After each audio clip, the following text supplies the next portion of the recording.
Pertama kali niat di mana? Ketika membasuh wajah. Jadi kumur, terus istinsyak yang masukin air ke hidung, cuci tangan, itu niatnya niat sunnah wudhu.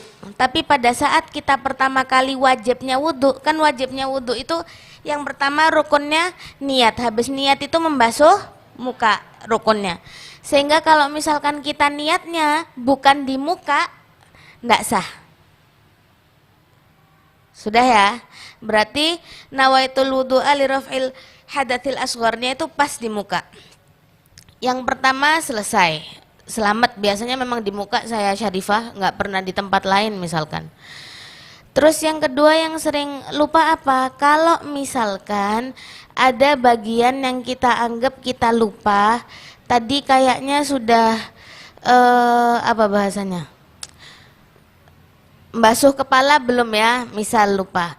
Maka pada saat kita ngerasa oh iya kayaknya belum, misal kita yakinnya ini belum, maka kalau misalkan kita ngebasuh kepala, setelah kepala itu pakai kaki lagi, nggak cuma oh selesai kaki kayaknya kepala kurang, terus habis gitu nganu kepala langsung sholat, nggak bisa, karena salah satu rukunnya dari wudhu itu sendiri adalah tartib. Jadi kalau mana yang lupa, dimulai dari yang lupa terus dikembalikan lagi urutan-urutan setelahnya. Sudah.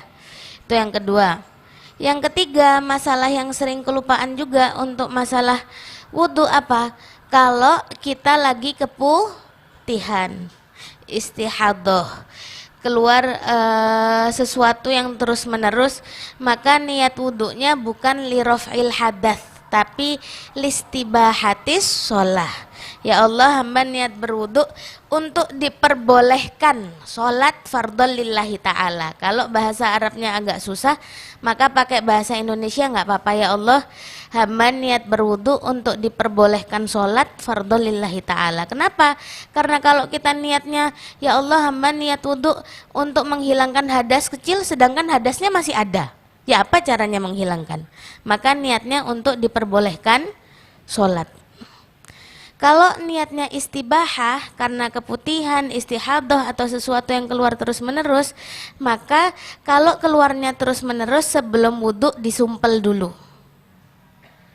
Sudah? Habis disumpel baru wudhu.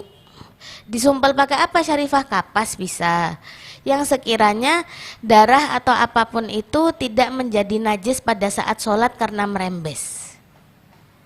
Kalau cuma pakai pembalut gimana Syarifah? Sebenarnya seharusnya disumpel, bukan cuma dikasih pembalut tok. Faham maksud saya kan Bu? Kalau niat istibahah syaratnya apa Syarifah? Kalau satu kali sholat saya tahu, selain itu apa? Harus masuk waktu. Misal kita ngerasa kita keputihan, mau sholat zuhur, maka nggak boleh sebelum adzan zuhur kita wudhu. Berarti nggak boleh wudhu? Boleh, cuma maksudnya wudhunya itu tidak bisa dibuat untuk sholat tadi tuh. Karena kalau sholat zuhur, wudhunya ya harus masuk waktu zuhur. Kalau dia memang istihadah atau keputihan dan sebagainya sehingga nggak bisa mandek, maka niat istibahahnya itu bisa dipakai kalau sudah masuk waktunya. Kalau belum masuk waktunya, wudhunya tidak bisa dipakai untuk sholat pada waktu setelahnya. Ngerti ya Bu? Kalau wudhunya pas waktu duha, maka nggak bisa dipakai buat waktu zuhur. Kalau wudhunya masih jam 2, oh saya mau wudhu sekarang aja buat sholat asar, misalkan 2:30 wes mepet sama jam 3 pas kejeding sekalian, habis gini adzan, nggak bisa. Harus adzan dulu baru wudhu. Sudah? Setelah itu apalagi yang penting? Setelah itu yang penting kalau kita madhab Syafi'i yang sering kita lupa, pada saat membasuh muka, kan dibilang batasnya membasuh muka itu mana Bu? Telinga yang kecil ini ke telinga kan? Telinga ketemu telinga. Dari bawah, dari atas ini tumbuhnya rambut sampai bawah. Sehingga kalau misalkan tidak ada orang lagi, ada. Kalau misalkan rambut itu tumbuhnya di depan telinga, pada saat mau wudhu dikeluarkan dulu. Ya, itu kenapa kalau misalkan ibu-ibu zaman dulu biasanya daripada repot dipotong.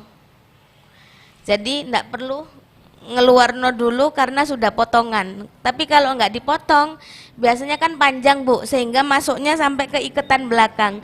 Padahal itu termasuk rambut wajah. Sudah paham? Biasanya dikeluarkan gini loh Bu.